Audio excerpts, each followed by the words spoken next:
Boa noite a todos. Dentro de alguns instantes, nós vamos começar a apresentação falando um pouco sobre segurança do paciente.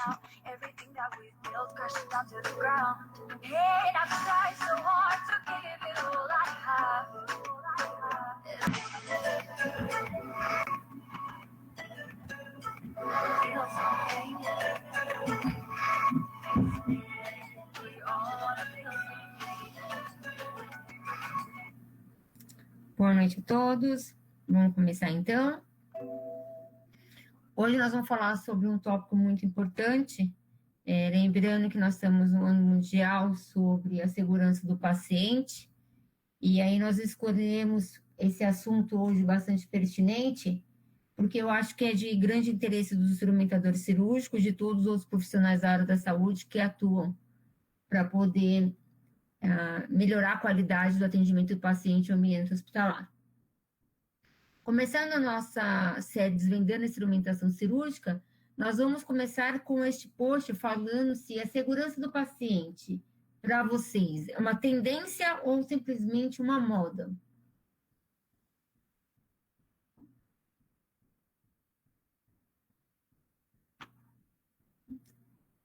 E lembrando que a Sheila comentou que deveria ser uma tendência, né?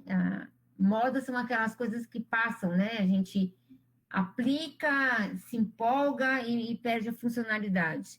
Lembrando, quando a gente fala sobre segurança do paciente, um tema muito interligado está a ver os eventos adversos, o famoso EAS.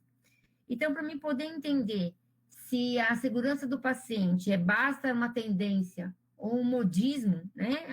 Agora é muito legal falar que o paciente está seguro no ambiente hospitalar, né? E como eu consigo garantir isso, como eu consigo entender quais são esses eventos adversos, quais são as probabilidades desse paciente ter uma lesão, o que é uma lesão, o que é aceitável, o que não é aceitável, a gente vai entender hoje. Se alguém tiver alguma dúvida, pode comentar no chat, e no final a gente abre para alguém falar alguma coisa ou comentar. Eu não fiz sistema de quiz, eu fiz sobre a apresentação, que eu acho que é mais fácil para a gente observar.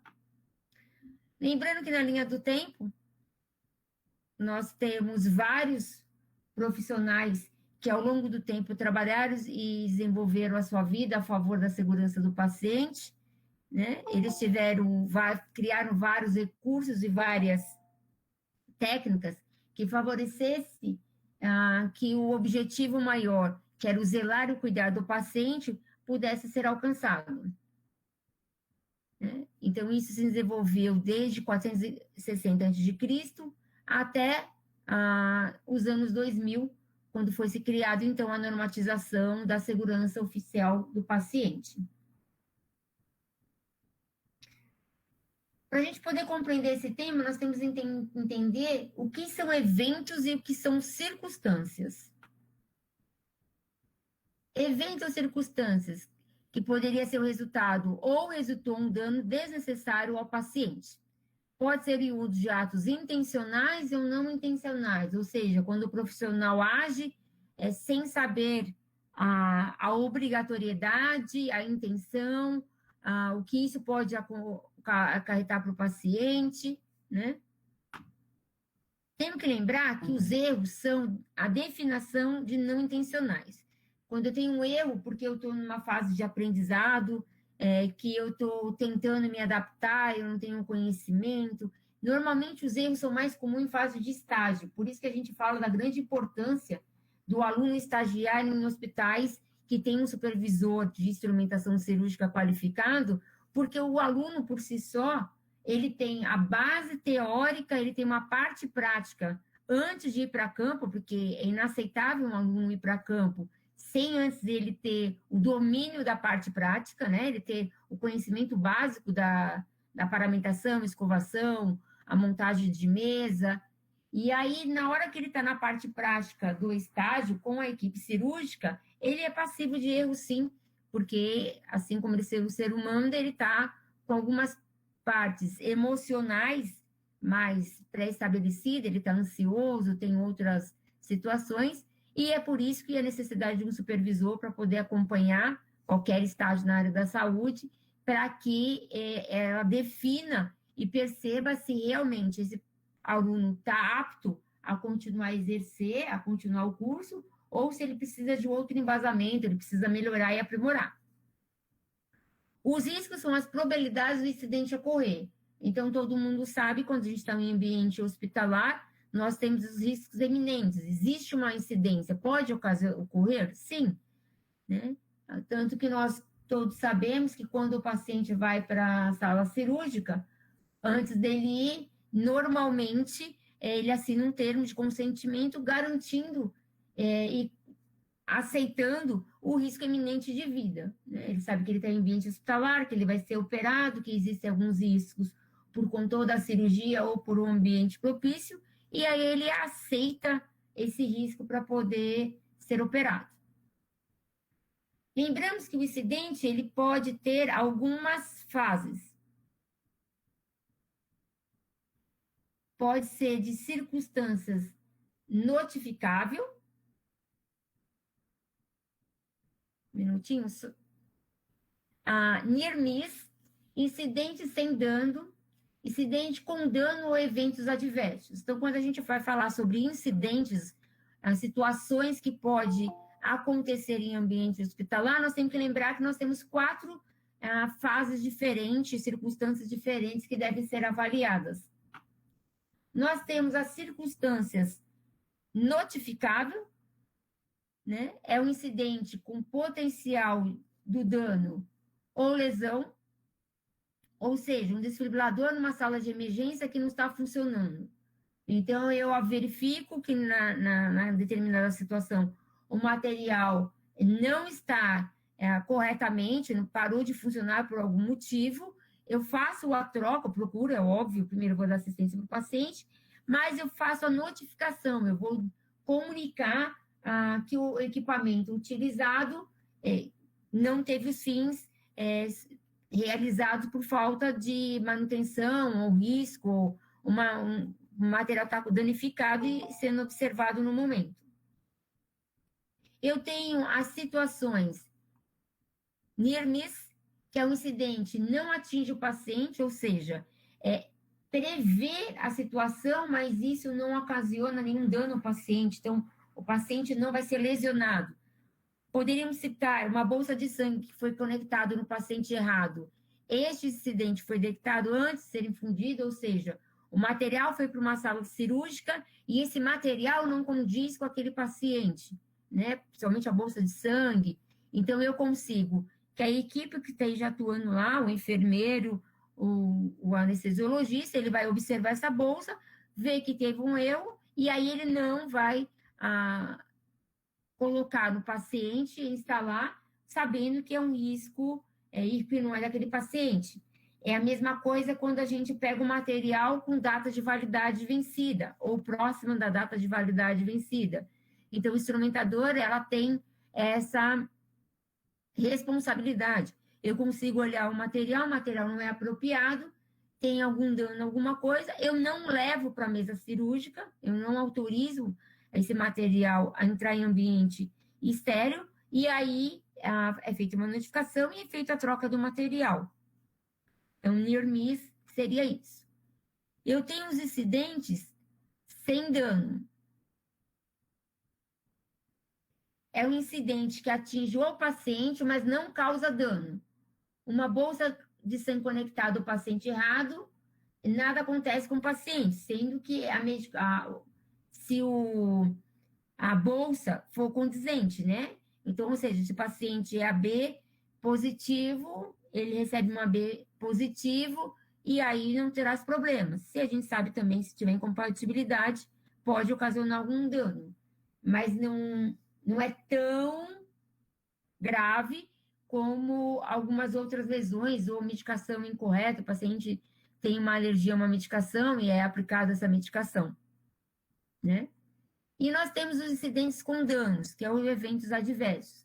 São os incidentes que atingem o paciente e resulta uma lesão ou dano, né? E aí, quando eu faço cria uma condição desnecessária para o paciente, e essa condição vai levar ao paciente um risco eminente, que pode trazer danos tão reparáveis, né? Ele pode tomar uma medicação que ele pode ter uma reação, e aí depois eu posso modificar e aí estabilizar esse paciente, ou como um dano irreversível, quando ele faz uma cirurgia incorreta, principalmente quando se fala de lateralidade, né? E por que os incidentes normalmente ocorrem? Nós temos as falhas latentes,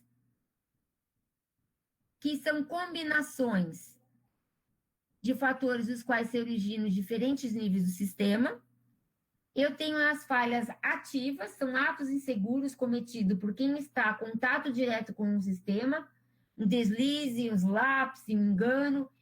Normalmente, essas falhas ativas é quando nós estamos em campo cirúrgico e estamos desatentos com a cirurgia, né? Normalmente, a gente está pensando em outra coisa, está dispersando a nossa atenção devida em vez da cirurgia.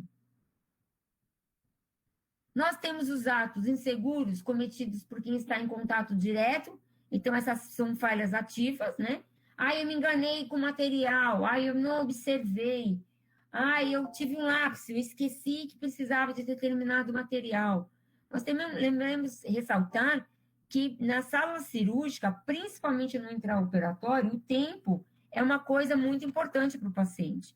Anestesia não é vitamina. Então, quanto mais tempo o paciente é anestesiado, quanto mais tempo a cavidade abdominal o paciente fica exposto, aumenta o risco iminente de eventos adversos. Em observação a todos esses erros, essas situações, foi escrito um livro e publicado em 2000, um livro que chama Errar é Humano, Construindo um Sistema Mais Seguro de Saúde. Foi a partir disso que se criaram, então, os protocolos de segurança universais para os pacientes, tá? Nós entendemos que seres humanos, pessoas, são plausíveis ao erro, né? Então, existem a parte emocional, a parte psicológica, o cansaço, o estresse, o receio, o medo. Existem outros fatores que podem levar o ser humano ou profissional ao erro.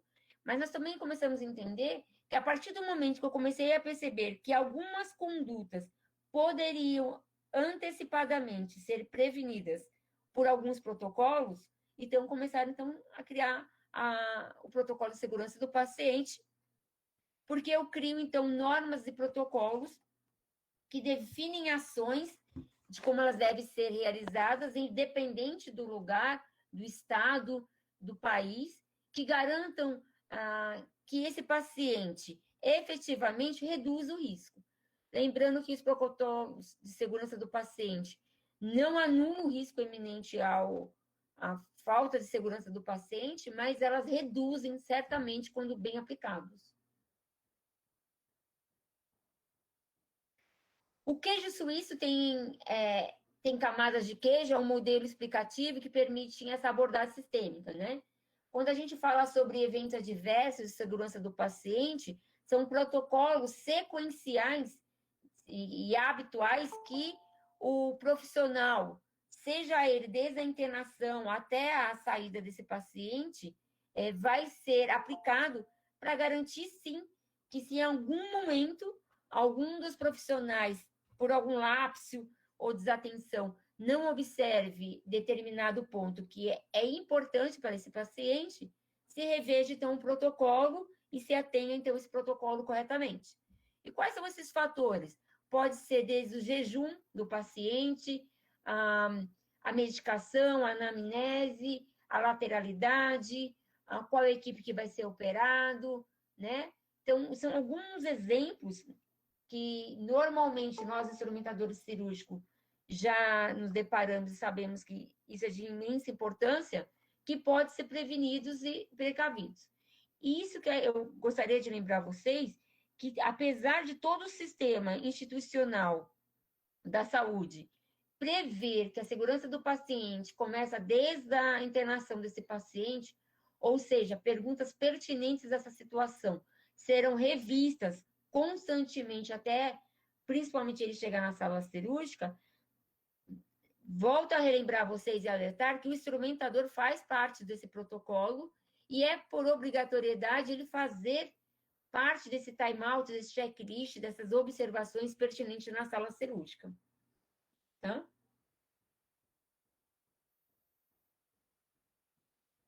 Os eventos adversos, então, são qualquer ocorrência médica desfavorável ao paciente ou sujeito de investigação clínica que não tem necessariamente relação causal ao tratamento, ou seja, o paciente ele foi fazer um procedimento cirúrgico e aí a gente já sabe que existe um risco eminente de que, por conta daquele procedimento, o paciente pode ter uma lesão pós-cirúrgica, né? Ele pode ter uma incontinência urinária, ele pode ter uma lesão no nervo, ele pode ter uma redução da mobilidade de membros, ele pode ter essa alteração por conta do procedimento, aí não é um evento adverso, é uma situação já prevista. O evento adverso é qualquer dano que o paciente vai ter que não estava previsto no procedimento cirúrgico.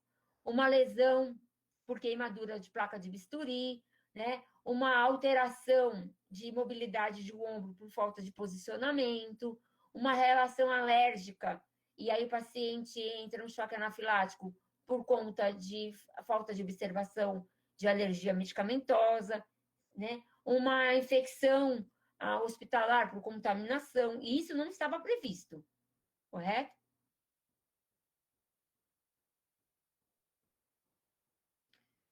O evento adverso pode ser qualquer sintoma ou sinal desfavorável ou não intencional, né? Ou uma doença temporalmente associada ao tratamento, incluindo achados anormais. Então, o paciente pode ter um evento adverso por conta, durante o exame, o paciente tem uma alteração, e aí a gente consegue observar que ele teve essa alteração, e aí vai resultar em alguma comorbidade para esse paciente. Nós temos os eventos adversos inesperados, então, evento cuja natureza ou severidade não consiste com as informações aplicáveis ou conhecidas do produto, não está descrito na bula, na monografia, na brochura ou no protocolo de estudo, ou seja, normalmente quando a gente vai usar materiais hemostáticos, um fio, cada paciente ele pode reagir a um medicamento, a algum material de maneira diferente, né? Então, dentro da nomenclatura, eu tenho que determinado material ele condiz com a situação cirúrgica, então eu posso usar um hemostático, eu posso usar uma tela, eu posso usar uma prótese, isso é favorável, porque tem estudo da Anvisa e de instituições que me garantem. Entretanto, o paciente pode ter um evento e aí ter uma reação adversa, e aí ter que fazer a modificação e a retratação desse procedimento. Nós temos eventos adversos sérios, é quando a ocorrência médica desfavorável vai resultar numa morte do paciente, ameaça o risco de vida, que entende-se por risco de vida quando o evento adverso coloca o paciente em iminência de morte. Este conceito não se aplica àquele evento adverso que ocorre de forma mais severa, que poderia ocasionar a morte, tá? E aí está falando no evento adverso a risco de vida, quando a gente também faz condutas ilegais, ou seja, tem profissionais que estão atuando dentro de campo cirúrgico sem conhecimento, sem técnica e sem permissão. E isso é considerado um evento de adverso sério, porque eu estou criando uma ameaça e um risco iminente à morte do paciente. Hospitalização prolongada de uma hospitalização pré-existente, ou seja, o paciente estava previsto um procedimento e aí ele teve uma comorbidade, uma alteração, uma infecção, e aí se estendeu a internação desse paciente, é considerado, perdão, um evento adverso. A incapacidade e a persistência significativa, ou seja, prejuízo na capacidade de uma pessoa de conduzir funções normais da vida, e aí eu tenho lesões. É só um minuto só, que a gente está no webinar e travou o sistema.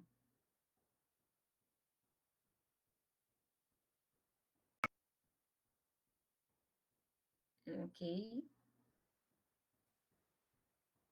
Peço de novo desculpa para o pessoal que está no nosso Instagram, mas agora o pessoal no webinar está ok, né? Então vamos lá. Repetindo, nós temos eventos adversos sérios, que são hospitalização prolongada de uma hospitalização pré-existente, ou seja, todo paciente, quando ele entra na cirurgia, ele já tem uma predisposição, a gente já sabe mais ou menos qual o tempo de hospitalização desse paciente. Lembrando, quanto menor tempo que o paciente ficar em ambiente hospitalar, menor o risco de eventos adversos, né? Eu diminuo o risco de contaminação, de infecção hospitalar. A incapacidade persistente ou significativa, ou seja, um prejuízo na capacidade da pessoa conduzir suas funções normais, aí eu estou falando de quando tem uma lesão já mais comprometedora, o paciente não chegou à morte, mas ele já tem alguns danos irreparáveis. Anomalias congênitas ou defeitos de nascimento, né? Ocorrência médica significativa. Quando baseado em julgamento médico apropriado, o evento pode prejudicar o paciente ou pode requerer intervenção médica ou cirúrgica para prevenir qualquer das demais ocorrências supracitadas, né? Então, o médico ele faz uma pré-avaliação desse evento adverso, que é sério, e aí ele percebe que em determinada condição é necessário a abordagem e o reparo cirúrgico. Nós temos as classificações dos eventos adversos quanto à sua intensidade, gravidade e grau, né? Então, existe uma moderação entre essas situações. Eu tenho um grau leve, quando o evento causa um desconforto, mas não interfere na atividade habitual do paciente. Então, quando o paciente ficou muito tempo em uma posição, ele sente um incômodo, alguma coisa, eu tenho um evento leve, mas isso, com o passar do tempo, eu sei que essa ação, esse risco vai reduzir, né? Eu tenho um moderado com desconforto causado pelo evento adverso, é suficiente para interferir nas atividades habituais do paciente. Então, se ele tem uma lesão de plexo, uma alteração, ou tem alguns pacientes que têm lesão de córnea, porque fica muito tempo na cirúrgica e o olho ficava aberto, um dano, aí eu já considero moderado. O grau 3, quando há comprometimento significativo das atividades, tanto habituais do paciente, ou mesmo da sua incapacidade total, ou seja, o paciente teve um dano de forma mais grave, e aí ele não consegue mais mobilidade, ele não consegue mais comer, ele tem alguma alteração. O grau 4, risco de vida e totalmente limitante. Então, o paciente teve um AVC, teve uma intercorrência mais grave, esse paciente agora ele está mais em risco de vida e ele está totalmente limitante. Né? Eu tive uma lesão, o médico foi fazer determinado procedimento e aí o paciente teve uma hipóxia severa ou teve uma parada cardiorrespiratória e aí não conseguiu voltar e aí o paciente ficou de estado vegetativo. E o grau 5, que é o mais drástico, seria o óbito, né? Quando o paciente entra para fazer uma atitude, um procedimento simples e acaba indo a óbito. Eu falo de procedimento simples porque os outros procedimentos existe um risco um pouquinho maior, então mais tenebroso. Nós temos a casualidade em relação com o medicamento, ou seja, quando o paciente tem uma alteração e uma reação medicamentosa, e aí, quando a gente pergunta, você tem alergia à penicilina, alguma medicação, uma frutos do mar? São algumas situações que o paciente, de repente, ter uma alteração, mas que ele pode, com o tempo, tomar uma outra medicação, ou o tempo de ação dessa medicação, ela vai ser reduzida, acaba o efeito rápido, então ele não tem um efeito prolongado da alteração, né? Nós temos a seriedade. Quando a gente fala, quando o caso é sério, onde todo evento que evolui para a morte ou causa de risco de vida imediato, incapacitação, invalidez significante, permanente e requer ou prolonga a hospitalização ou que seja classificado pelo prescritor como importante evento médico. Ou seja, o paciente foi fazer uma abordagem cirúrgica, um tratamento, e aí, de repente, tudo se modificou. Ele teve uma alteração, pegou uma infecção, começou a ter mais comorbidade, e aí, então, a gente entende que é um evento sério. Não sério é quando qualquer outro evento não está incluído lá em cima. Né? Então, o paciente teve uma alteração por um estado afebril, ou então o paciente, o cirurgião achou mais importante deixar esse paciente ficar um dia a mais em observação. Então, isso não quer dizer que é um evento sério, né? Ele é não sério, ou seja, é só por observação. Nós temos eventos mantidos de previsibilidade, ou seja, quando existem situações esperadas, ou seja, o evento adverso já é da natureza, então eu já tenho uma noção de que isso pode acontecer, e tem aqueles que são inesperados, são aquelas que a gente acredita que a conduta está toda correta, nós fizemos todos a prevenção, a aplicabilidade da medicação, os recursos de forma correta, mas inesperadamente o paciente respondeu de forma diferente. Existem alguns fatores que contribuem com o incidente, né? São circunstâncias, ações ou influências que desempenham um papel na origem ou no desenvolvimento de um incidente ou no aumento do risco de incidente. Né? Então, existem alguns fatores que podem aumentar esse risco. E quais seriam eles? Nós temos o fator humano, que é o comportamento, a comunicação, o desempenho. Por isso que a gente sempre ressalta a importância da interligação entre os profissionais, da interresponsabilidade profissional, o comprometimento entre profissionais, né?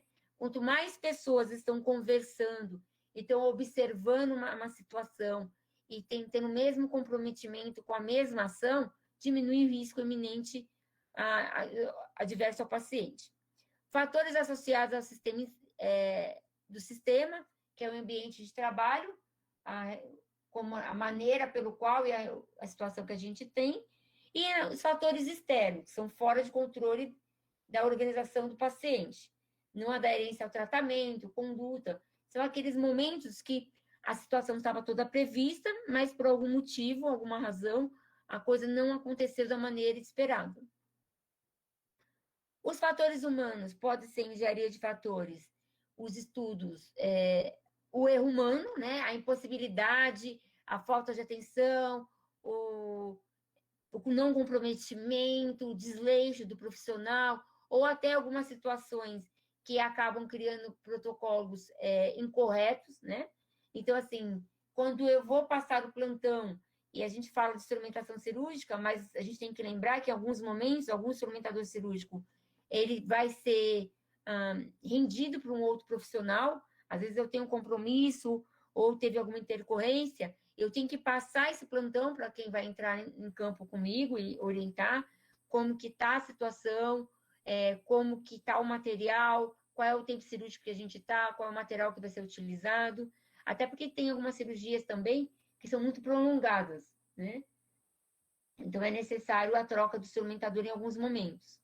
Então, não, mas eu estou lá operando e só vou sair porque eu estou numa cirurgia de 14 horas e aí eu vou sair simplesmente para me poder tomar um líquido, ir no toalete e retornar. A pessoa que vai assumir a minha parte como função do instrumentador cirúrgico, eu tenho que passar o plantão, a mesa, a situação da mesma maneira.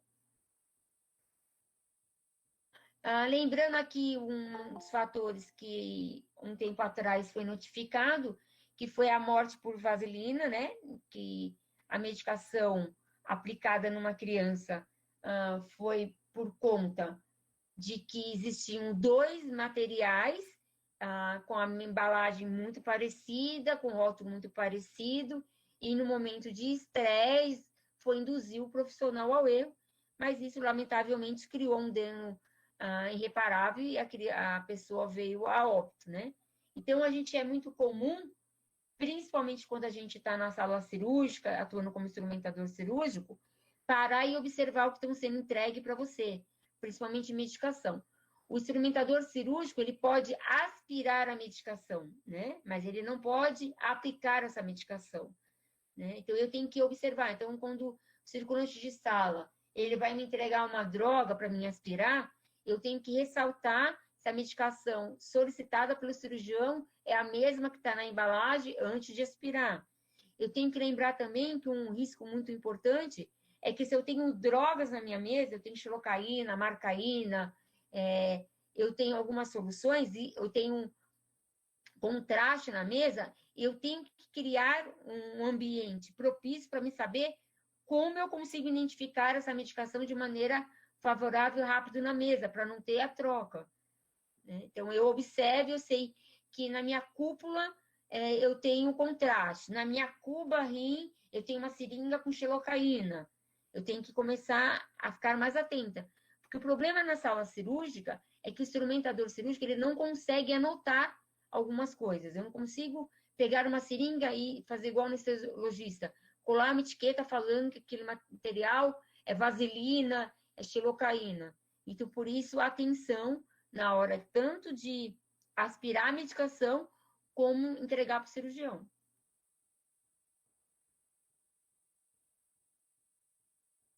Nós temos fatores individuais que predispõem o erro. A capacidade de memória limitada reduzida por fadiga. Então, chega um momento, principalmente o momento de estresse, é inevitável que a gente comece a perder um pouco de atenção, principalmente quando a gente está mais cansado. Então, normalmente, quando a gente vai atender uma cirurgia, quem já sabe que é prolongada, é necessário que a gente crie o hábito de dormir bem, dormir um tempo favorável, se alimentar bem um dia antes, porque a fadiga e o estresse acabam aumentando o risco de você criar uma situação desnecessária, ficar mais desatento. Eu nem preciso dizer que teor alcoólico não faz parte da instrumentação cirúrgica, né?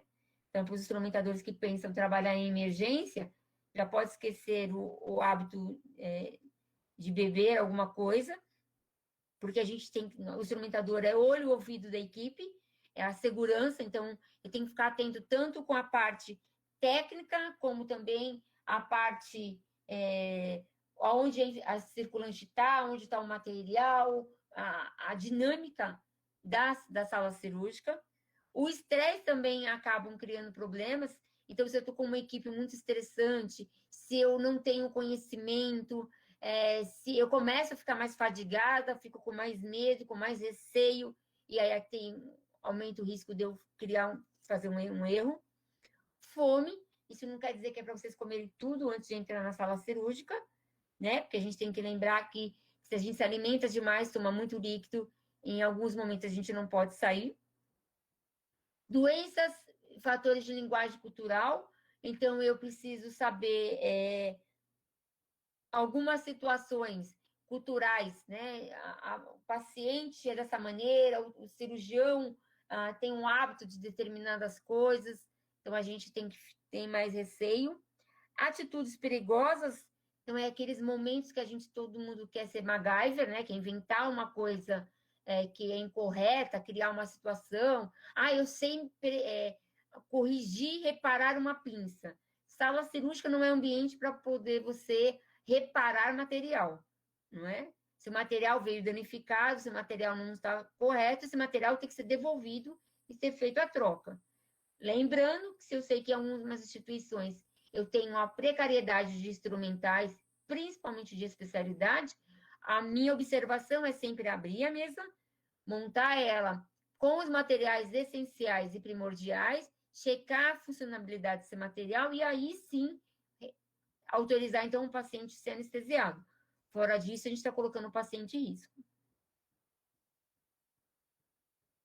Ambiente físico, fatores associados ao sistema, ambiente físico, planta física e segurança.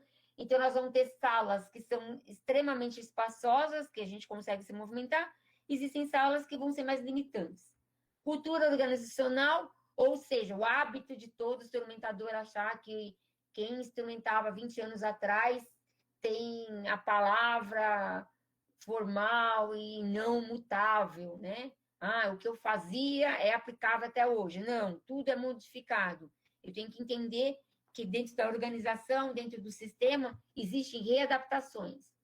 Equipamentos e insumos, disponibilidade, compatibilidade e adequação.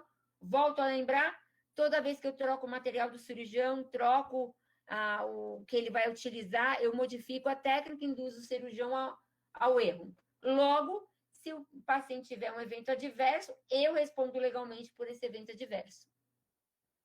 Política e procedimentos, disponibilidade e clareza dos protocolos, que eu preciso entender. Então, se eu vou trabalhar num ambiente hospitalar, eu tenho que entender que cada instituição tem um protocolo e ele tem que ser acatado. Liderança e trabalho em equipe, ou seja, ninguém manda em ninguém, todo mundo trabalha em comum, né? Mas eu também tenho que ter mais voz ativa, contra conhecimento não é argumento, mas também existe a regra que para qualquer bom profissional, o bom senso e a boa prática da educação é muito importante. Então, se eu começo a trabalhar com uma equipe, ou seja de enfermagem ou uma equipe médica, eu começo a ver que eu estou tendo alguns problemas de adaptação, eu chego e tento explicar o motivo pelo qual eu estou pedindo determinado material, né? Eu não estou obrigando ninguém a fazer uma prática, mas eu comento para eles a importância dessa técnica, desse material, e aí todo mundo começa a trabalhar mais harmoniosamente e aí garantir a segurança do paciente. Fatores associados ao paciente, comorbidades, paciente que já tem alterações, ele vai ter mais risco iminente de eventos adversos. Limitação física, motor, auditiva ou visuais, volto a falar porque eu preciso entender de protocolo de paciente. Problemas de adesão à terapêutica, né, polifarmácia idosa, então eu tenho que entender que todo paciente mais idoso, ele tem uma resposta hemodinâmica, uma resposta cicatricial, uma resposta ao tratamento diferenciado.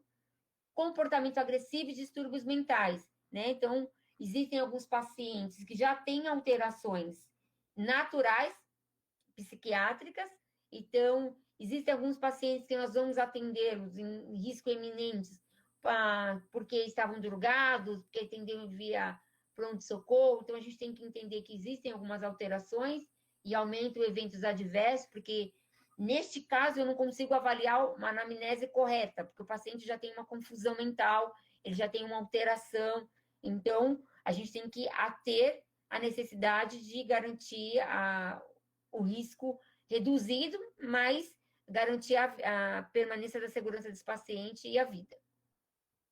A avaliação do risco do paciente tem que ser monitorada pelo físico mental, lembrando que o paciente ele responde quando ele tem a possibilidade pelos atos na anamnese, então tudo que ele comenta, se alimentou, não alimentou, está de jejum, tem reação, usou droga, usou bebida, caso o paciente omita alguma informação, aí ele responde legalmente por omissão de dados, tá? Então, existe um adendo aí também. Nós temos os fatores externos, que são fatores que escapam do controle da organização política e pública. Então, aí a gente vai cair no problema de falta de material, falta de recurso. Uma coisa que eu costumo dizer para vocês, que independente disso, né? O hospital que eu atuo não tem todo o material. Então, nós temos dois problemas. O hospital está sendo omisso e está atendendo pacientes sem qualidade. Segundo, se eu estou lá para atender e sei dos riscos, eu tenho que dar o meu melhor tratamento. Então, não tem muito por onde ir, não. A legislação, que é um problema muito grave, porque quando a legislação não é clara, existe a imprudência, né? Existe a omissão, existem algumas situações que os profissionais da área da saúde acabam por agir incorretamente, porque acreditam que não tem uma legislação que lhe proíba ou que cria algum problema, e é um problema grave no Brasil, é a sensação de impunidade. Eu sempre exerci uma atividade de forma ilegal, nunca aconteceu nada, então eu tenho a liberdade de fazer isso. E um ambiente natural, um ambiente que a gente vai trabalhar, que aí cada um acha que pode mandar, se sentir e se crescer da maneira que acredita que tem que ser, né? Eu costumo dizer que já faz muito tempo que a hierarquia não é uma pirâmide. A hierarquia hoje é uma linha horizontal que cada um de mão dada consegue contribuir para o favorecimento do paciente. Os desafios globais, nós temos 5, então foi criado em 2005. O primeiro desafio, falando sobre segurança do paciente, que era a campanha mundial de promoção da higiene das mãos. Então, desde 2005 no Brasil a gente fala sobre isso, que é uma de grande importância. E aí eu volto a ressaltar que a lavagem da mão está totalmente ligado à paramentação do instrumentador. O instrumentador que não sabe fazer a desgermação da mão, ele já quebra o primeiro protocolo do desafio global, né? Ele já está aumentando o risco iminente à contaminação. O segundo desafio é cirurgias seguras salvam vidas, que aí é o protocolo de segurança do paciente, checklist, time-out, todos aqueles protocolos que a gente discute, debate, e que a grande maioria dos instrumentadores cirúrgicos acredita ainda que não tem nada a ver com a profissão, e ao contrário, nós respondemos legalmente pelas 4 etapas do time-out do paciente e pelo checklist indevido, ou seja, a cirurgia começou, o material não estava adequado na sala, quem responde legalmente? O instrumentador cirúrgico. O terceiro desafio é as resistências microbianas aos antimicrobianos. Nós temos um problema grave, que toda vez que o paciente está em ambiente hospitalar, os micróbios, os vírus, as bactérias, eles aumentam o risco eminente, porque eles começam a ter mais defesa, eles têm mais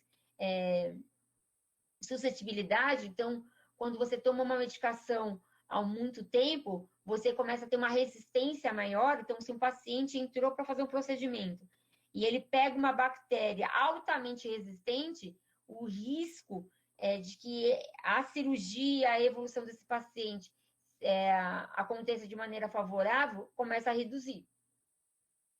Né? Nós temos algumas soluções de segurança que foram criadas, então, o gerenciamento de medicamentos com aparência, com nomes parecidos. Então, foi detectado que toda medicação agora tem que ter rótulo diferenciado, principalmente anestésico, adrenalina, sem adrenalina, tem que ter um padrão, né? Nós temos que lembrar também que, às vezes, o cirurgião pede para a gente, principalmente em cirurgia de prótese mamária, prótese peniana, testicular, prótese de ortopedia, colocar a garamicina dentro da solução. Então, nós temos que lembrar que às vezes ele pede 80, mas o circulante vem falar que tem 40 miligramas. Eu tenho que lembrar que eu tenho que colocar então 2 ampolas, porque senão não existe efetividade.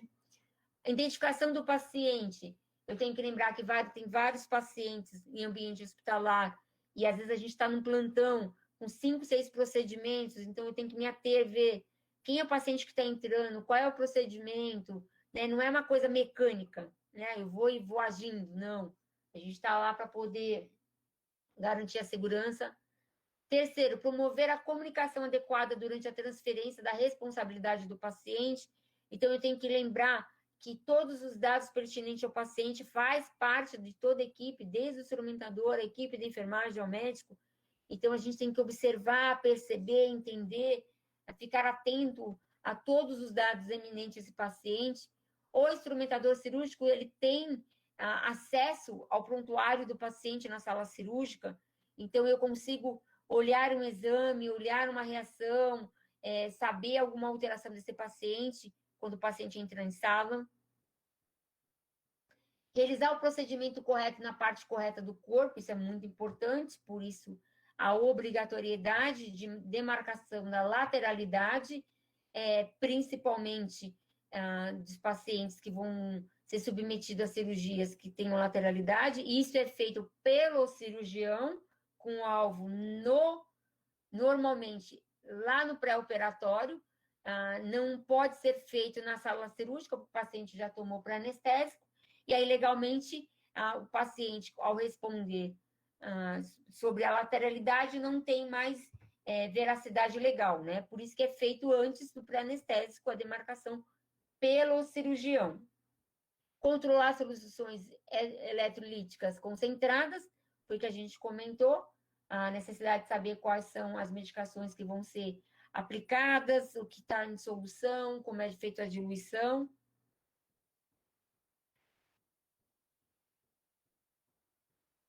Aqui foi de novo. Evitar a conexão errada de catéter e tubos endotraqueal, aí a parte da anestesia.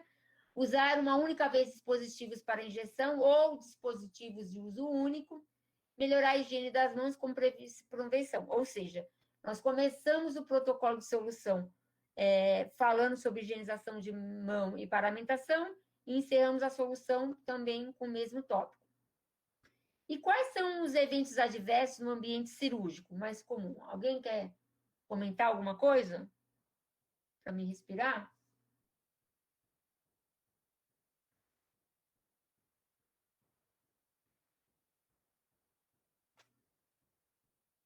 Não, ninguém quer comentar, está todo mundo querendo saber, né? Então vamos lá. Quais são os eventos adversos que pode ocorrer principalmente em relação à parte cirúrgica, e aí está totalmente relacionado ao instrumentador cirúrgico? ISC, todo mundo sabe que é a infecção do sítio cirúrgico. Pode ocorrer pela contaminação da luva, contaminação do material, a resíduo da cavidade abdominal no fechamento de pele, uso indevido de material vencido, fio cirúrgico inadequado, tempo, porque dá tempo de absorção diferenciado, curativos incoerentes, a limpeza do sítio cirúrgico após cirurgia de forma incorreta, tudo isso é infecção do sítio cirúrgico. A infecção hospitalar já é outro protocolo, nós estamos falando de infecção ocasionada não na região que foi operada, mas em si porque o paciente, como ele fez um procedimento cirúrgico, ele fez exames, ele foi manipulado, ele teve vários acessos, aumenta o risco de infecção hospitalar, né? Então, ele pode ter uma infecção, não no sítio cirúrgico, mas ele pode ter uma infecção urinária por conta da sondagem vesical. Nós temos também sequelas permanentes, né? Então, são as cirurgias incorretas, a falta de material apropriado, que aí tem tudo a ver com o instrumentador cirúrgico, conduta inadequada, perfuração de órgãos, ou seja, o médico está fazendo um procedimento, existe uma perfuração do órgão, porque o material que ele foi fazer uma videolaparoscopia, o material, o trocáter não estava com a ponta afiada. E aí ele perfurou os órgãos viscerais. O médico foi fazer um corte na cavidade, numa víscera, e a tesoura de Metzenbaum também não tinha corte. É um problema ocasionado por eventos adversos. Foi entregue para ele uma pinça de reparo que soltou dentro da cavidade. É um evento adverso. E todos esses fatores que eu estou comentando para vocês, e isso condiz a instrumentação cirúrgica, a observação. O instrumentador cirúrgico ele tem por obrigação saber a sequência do material e saber a quantidade de pinça, a funcionalidade, fazer teste desse material para ver se está adequado ou não, né? Porque senão eu acabo induzindo o cirurgião ao erro. E quando a gente fala de sequelas também permanentes, é quando nós fazemos ações incorretas, né? Então, tem um profissional em campo cirúrgico que não tem habilitação técnica, né? E não tem responsabilidade legal para exercer determinada atividade. Suturar, fazer câmera, aplicar medicação, perfurar osso, o que mais que vocês possam imaginar, ele não tem CRM, né? Então, ele não pode atuar. Aí eu começo a ter sequelas permanentes. E o caso mais grave seria o óbito, né? Então, o que a gente chega na sala e aí aconteceu vários eventos adversos e aí acaba o paciente vindo ao óbito. Devemos só ressaltar que existem algumas palavrinhas mágicas, né? Que são condutas inadequadas dos profissionais, que é negligência, imprudência, imperícia, que hoje nós estamos falando sobre segurança do paciente e cada vez mais vai ser questionado, notificado e penalizado a ação dessas ações por profissionais da área da saúde, sejam eles instrumentadores cirúrgicos, sejam eles médico, residente, gerente de produto, representante, todo mundo hoje, né? E a gente está tendo uma discussão bem forte em relação a isso. COFEM, COREM, CRM, Instituto Brasileiro de Segurança do Paciente, todo mundo hoje está com um olhar mais atento de que, depois de vários anos falando sobre segurança do paciente, algumas condutas inadequadas quebram esses protocolos e acabam levando o paciente a risco. Então, toda vez que eu tenho uma ação de negligência, imprudência, imperícia, seja ela por, mas alguém me orientou, alguém me autorizou, e eu não tenho habilidade para a realização disso, acontece um problema muito grave, a omissão, né? Então, eu sou omisso à situação. Eu sei que eu não posso exercer determinada ação, eu sei que dentro da minha instituição, determinado profissional não pode exercer, mas eu finjo que não estou vendo, né? Então, todo mundo quem finge que não está vendo é omisso à situação. Se o paciente tem algum dano, seja ele de maneira simples, né? Não tão efetivo, como um evento adverso mais complicado, acaba criando um sistema de omissão, e hoje, dentro da parte jurídica, é considerada, então, uma ação solidária.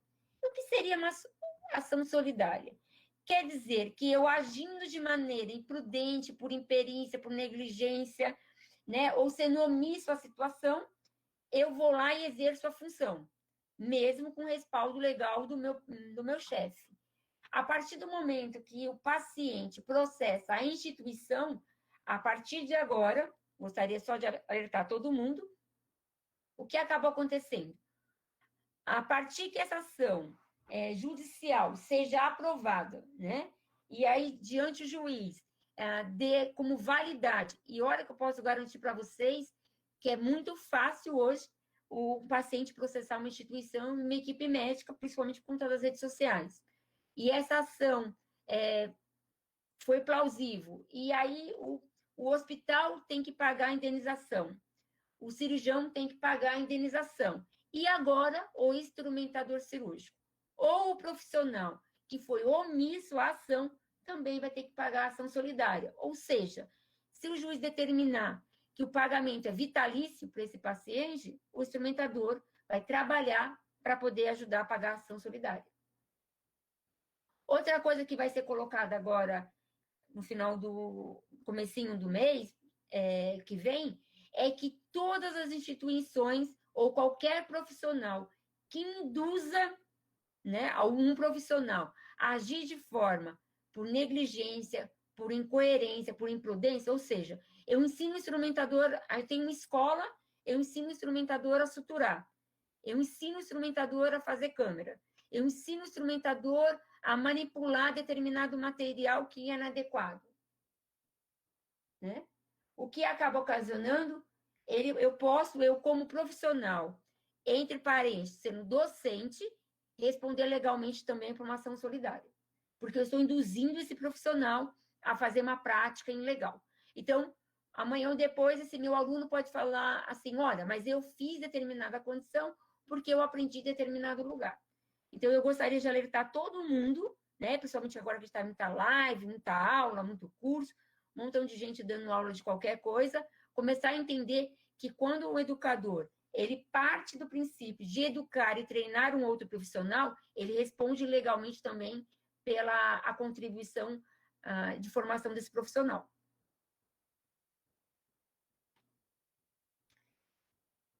Agora, respirando, gostaria de lembrar de vocês, aprenda com os erros alheios, você não conseguirá viver tempo suficiente para cometê-los todos sozinho, né?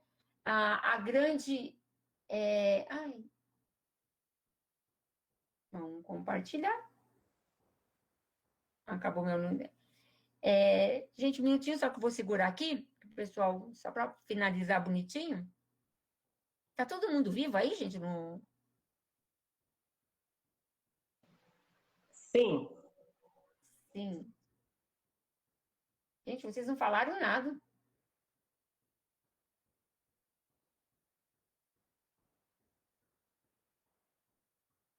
Deixa eu entrar aqui ao vivo de novo, só porque esse negócio aqui é importante, né? Quando é importante é legal falar para todo mundo, né?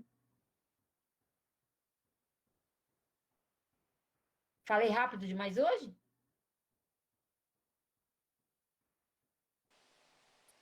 Dentro da normalidade. Então tá bom, já estão acostumados, né?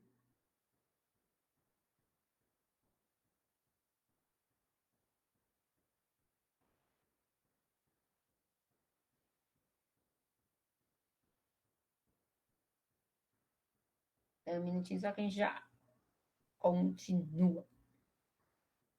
Regiane sendo Regiane. Ah, obrigada.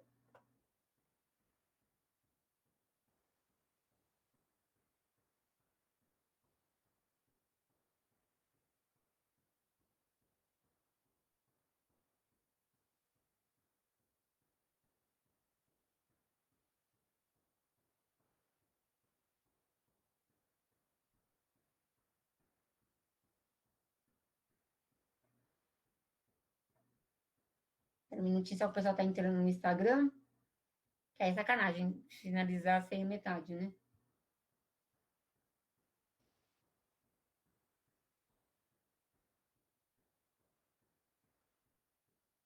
Então vamos lá, depois que eu gravar.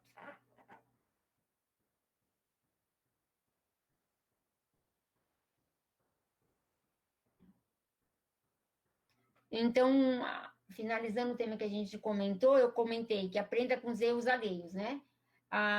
É muito importante a gente ressaltar, é óbvio que existem vários instrumentadores que estão no mercado há muito tempo, né? Cada um acabou, eu comentei hoje numa reunião que eu tive com os deputados aí, que existem, acho que, dois fatores importantes da gente discutir. Nós temos instrumentadores práticos e instrumentadores agora técnicos, né? Ou seja, instrumentadores que aprenderam na praticidade com o dia a dia, e aí também não sabe qual é a ação correta, a ação incorreta. Nós temos instrumentadores agora mais técnicos, são instrumentadores que questionam, que estudam, que têm mais conhecimento, até para poder ter esse feeling de fazer troca de material, de saber o que é bom e o que não é, porque não adianta o instrumentador prático sem conhecimento, não cria problema. E nós temos agora mais duas fases. Nós temos aqueles instrumentadores que eles eram generalistas, ou seja, faziam qualquer coisa, instrumentador de cabeça, pescoço, hemorroida, prótese de quadril, do que quisesse. E agora nós vamos começar a ter os instrumentadores especializados, né? E qual é a vantagem desse mundo? Primeiro, quando eu começo a treinar o instrumentador, que ele era aquele instrumentador prático, eu começo a ele trazer para ele para a realidade atual, eu capacito esse instrumentador, eu oriento e faço ele se atualizar. Então, ele melhora o conhecimento. Então, ele deixa de ser prático para se tornar um instrumentador técnico. O segundo, um instrumentador que é generalista, ele não é um instrumentador bom, é um instrumentador que aceita comandos. Eu preciso de um instrumentador agora que seja especializado. Até porque a própria medicina começou a evoluir para isso, né? A maioria dos especialistas hoje na área da medicina, eles atendem com muita excelência determinada técnica, determinada especialidade. Então, para mim poder ter tempo para estudar, aprender, aprimorar e acompanhar uma equipe de uma especialidade, eu preciso ter tempo hábil. Então, eu preciso me focar. Senão, eu não consigo aprender tudo, de tudo, com a mesma qualidade. E toda vez que eu começo a criar instrumentadores, formar instrumentadores técnicos e especialistas, esses instrumentadores começam a ter um retorno financeiro melhor. Porque cada vez mais os médicos procuram profissionais que sejam habilitados, que tenham conhecimento e que sejam especialistas na área deles. Então, tudo isso só vem agregar e acrescentar. Lembrando que a medicina costumava ser simples, inefetiva e relativamente segura. Agora ela é complexa, efetiva e, porém, potencialmente perigosa. Ou seja, Quanto mais recursos eu tenho no ambiente hospitalar, quanto mais materiais eu tenho, quanto mais pessoas estão envolvidas, aumenta o risco de eventos adversos, aumenta o risco de comorbidade para o paciente. Né? Então, por isso, cada vez mais eu tenho que ser mais técnica, mais específica e mais especializada para me poder entender essa dinâmica. Essa mesma frase de Sir podia dizer também que antigamente as pessoas morriam sem todo o recurso necessário. As pessoas morriam pela mesma mortalidade ou porque faziam parte dos recursos. Hoje nós temos a grande tendência de ter mais conhecimentos, de prevenir, precaver riscos e eventos adversos. Entretanto, o ponto humano, né, o profissional, ainda está relutante em um crescimento, ainda está relutante a mudanças, e ainda, por conta do egocentrismo, acaba se permitindo ao erro. Bom?